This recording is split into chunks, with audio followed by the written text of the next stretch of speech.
Can you believe our daughter is coming home and we don't have a room for her? This is troubling.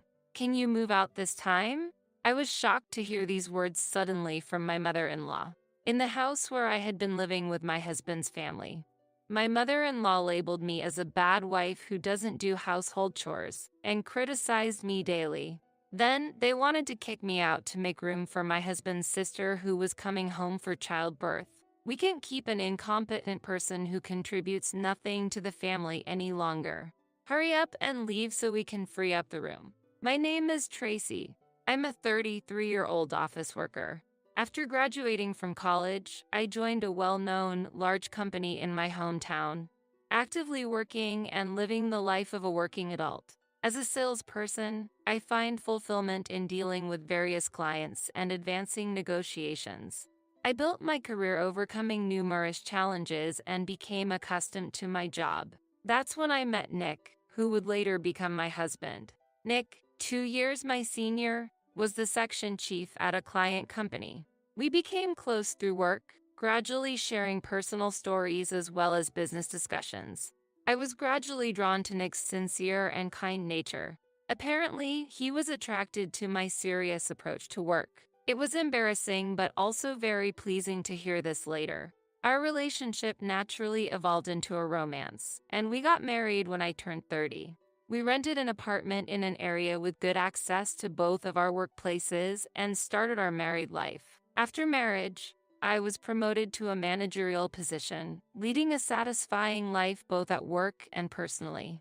However, there was one concern: my mother-in-law's occasional visits. She, having devoted herself to homemaking from a young age, believes that a daughter-in-law should perfectly handle household chores. Tracy, you've left some dishes unwashed again. And look at all these piled up laundry. You're so sloppy. What kind of upbringing did you have? My mother-in-law would say these harsh words whenever she found the opportunity during her weekend visits. I planned to clean up that day, but the atmosphere didn't allow for any rebuttal, and all I could say was, "I'm sorry." In reality, I've always focused on my career and was not good at housework. Therefore, my inability to handle household chores made her look down on me as incompetent. When I was single, I rarely cooked and usually did all the cleaning and laundry on my weekends. After marriage, to reduce the burden of household chores, I invested in home appliances like cleaning robots.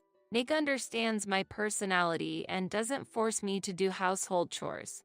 On the contrary, I'm truly grateful to him for cooking dinner and doing laundry when he returns home earlier than me. Mom, Tracy is working hard every day and doesn't have much time. Please don't complain. Nick would defend me whenever his mother said something, but she would just get upset without listening.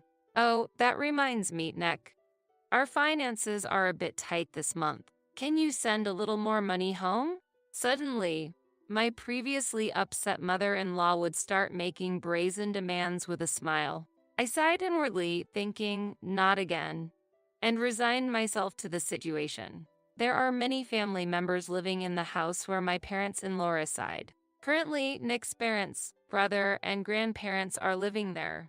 Until a while ago, Nick's sister, Lauren, lived with them and contributed to the household expenses by working, but recently she got married and left the house. As a result, only my father-in-law and brother-in-law were working after that, leading to a decrease in household income, and they came to struggle financially. In reality, their income was lower than that of our household. Nick started to provide financial support to his parents' home, but his mother frequently visited us, demanding more money. I think it was okay to refuse considering our own household budget, but Nick couldn't ignore his family's suffering.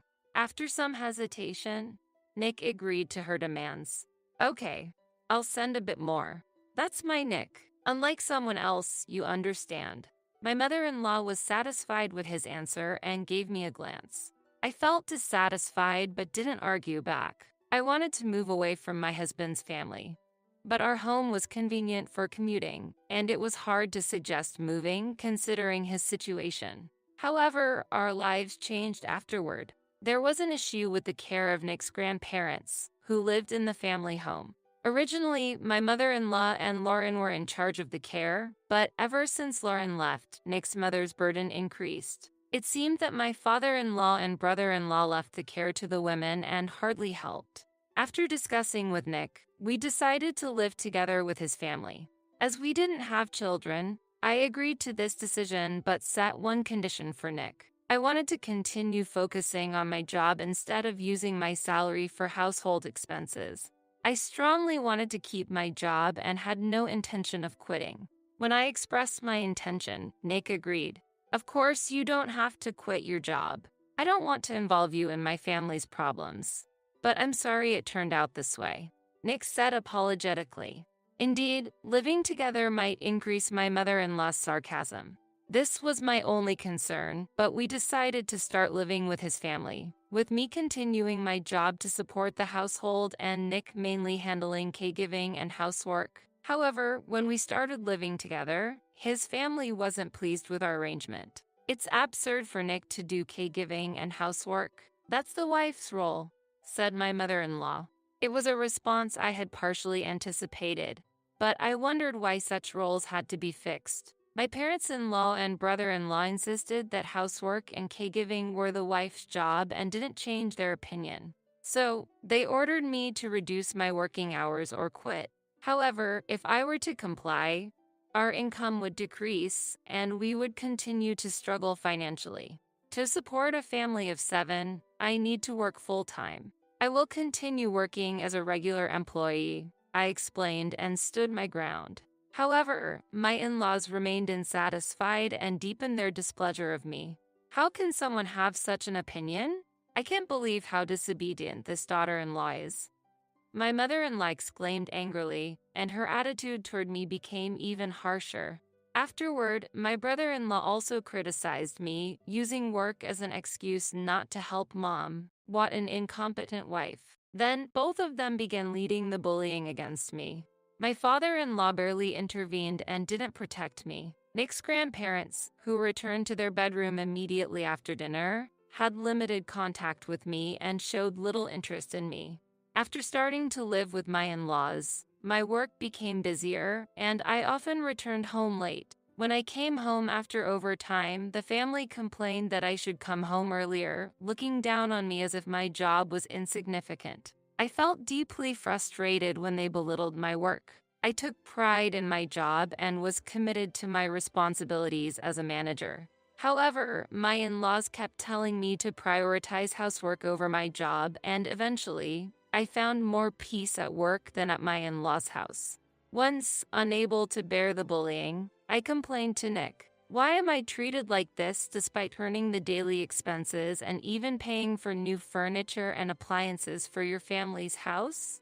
Nick listened to me seriously. He understood the problems his family would face if I were to quit my job. I'll talk to everyone. I'm really sorry for involving you in my family's issues, Nick said, and I was filled with gratitude. He must be tired from doing housework and caregiving after work. Later, Nick tried to discuss it with his whole family, but their opinions didn't change at all. My brother-in-law even angrily accused me. You didn't discipline your wife properly, and that's why she has become so selfish. It's your responsibility to train her. My in-laws agreed with him, and their criticism toward us began. I had had enough. The attitude of Nick's own family, who once received financial support from him, was unbearable. Sorry, Nick. I can't live here anymore. We discussed our future seriously in our room.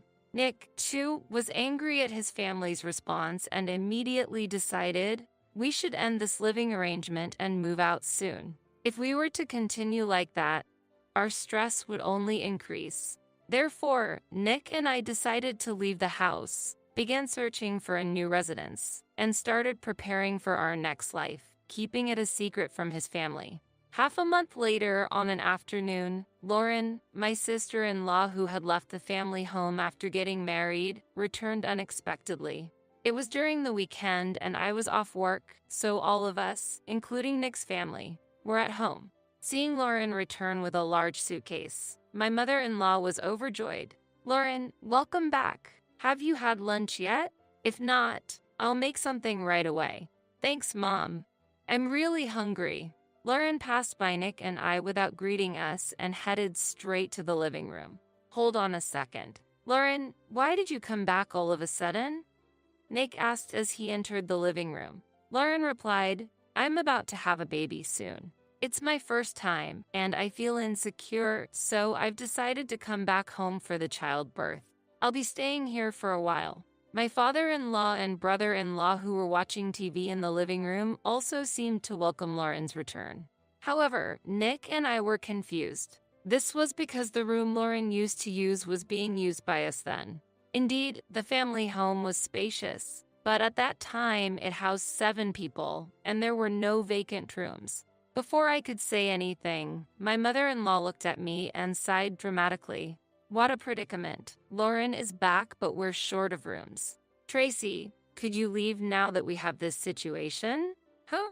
It took me a moment to grasp the intention behind her words.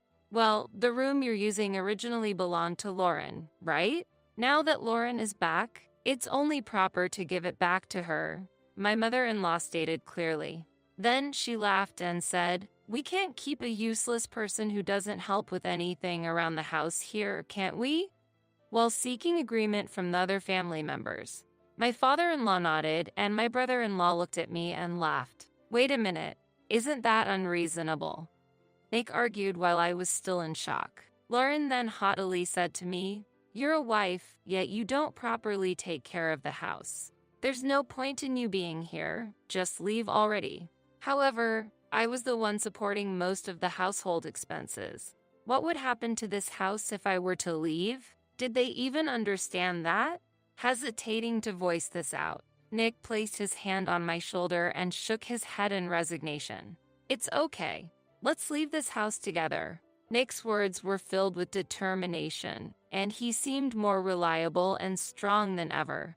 We had already planned to end our cohabitation in the near future, so we made the decision sooner.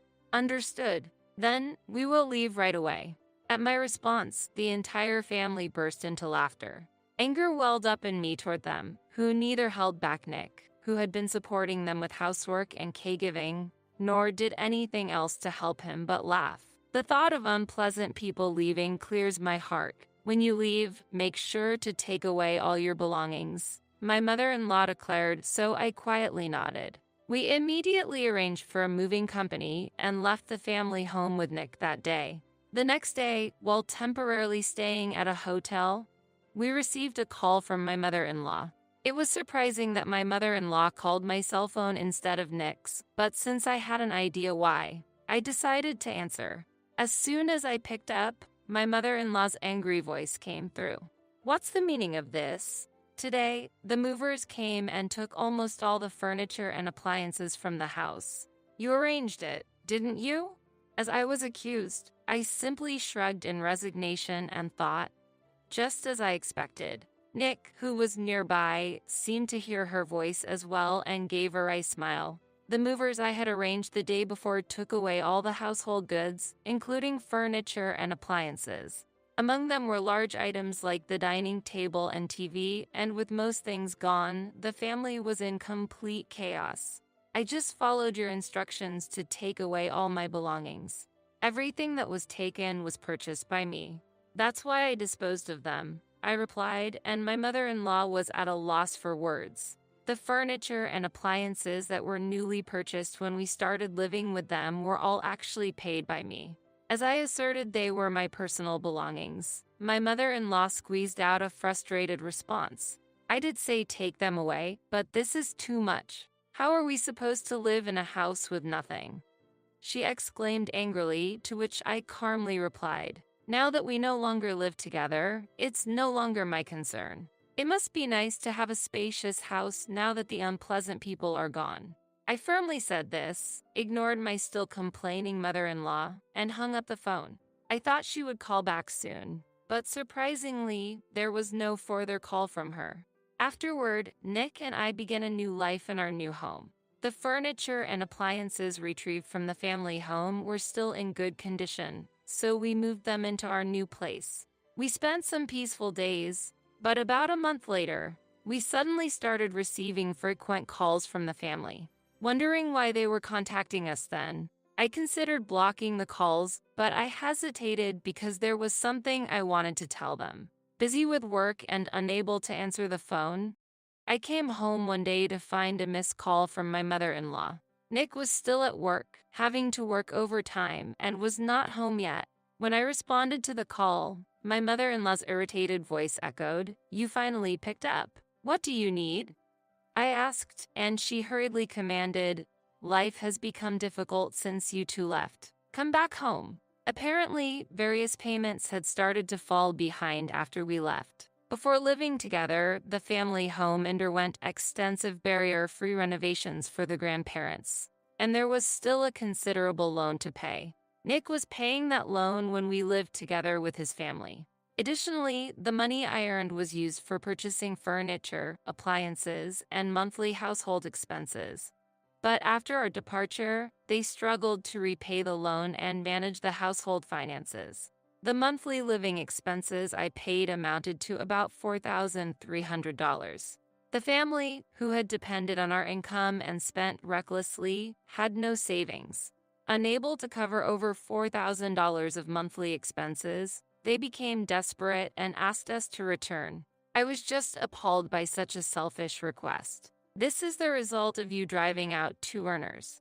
We have already started a new life and have no plans to return," I refused clearly. However, my mother-in-law was unyielding, saying, "How dare you?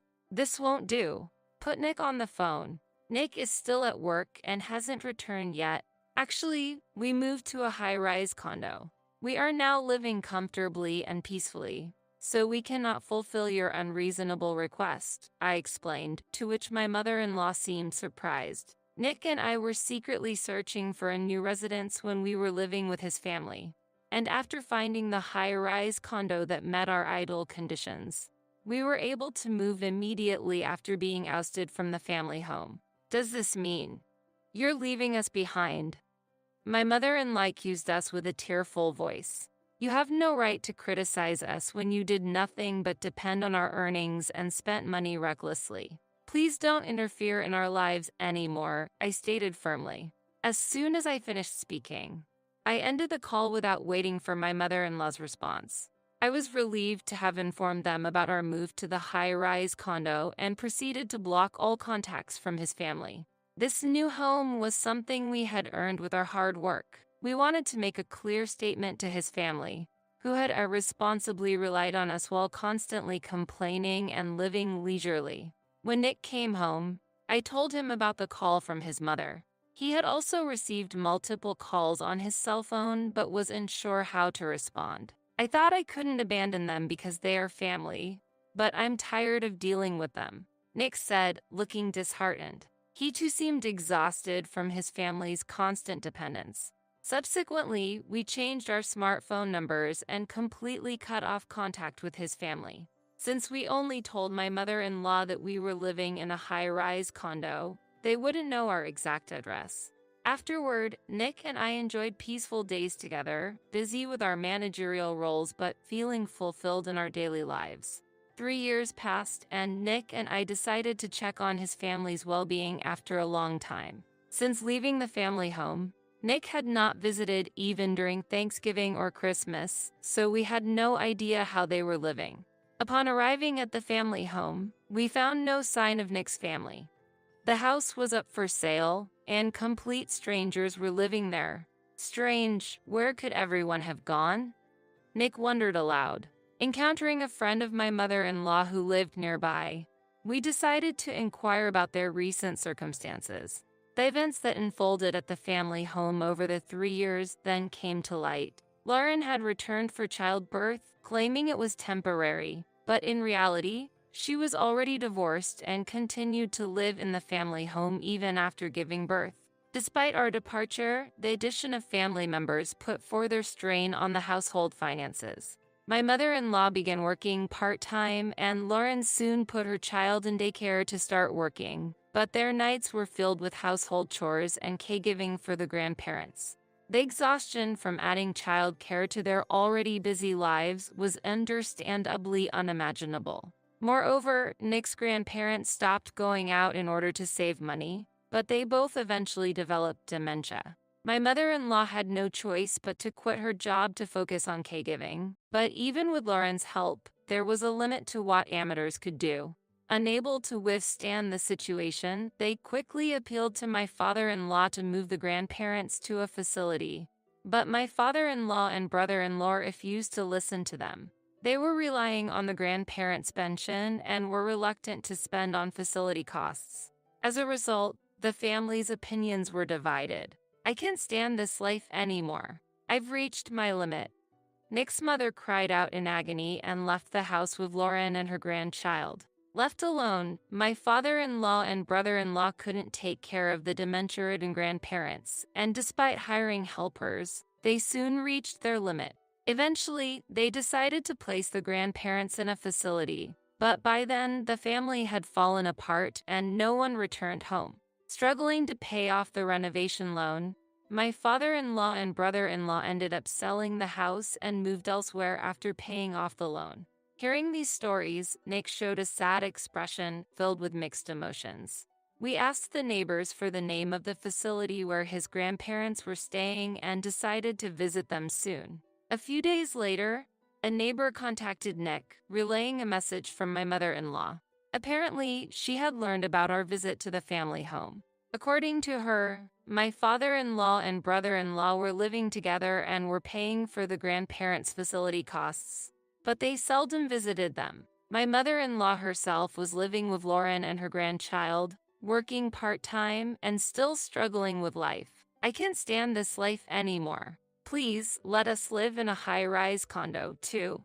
The neighbor conveyed her plea. Hearing such a request, we were just astonished. Nick, too, had grown wary of his family and stopped contacting the neighbor afterward. I don't intend to involve myself with my family anymore, but I do want to keep an eye on Grandpa and Grandma until the end, he said. I agreed with his decision and supported him, focusing more on our work than ever, especially when Nick occasionally felt the loneliness of losing his family. Having overcome difficult times, we want to live even more happily from now on. We plan to cherish our current life, live peacefully, and consider having children in the future.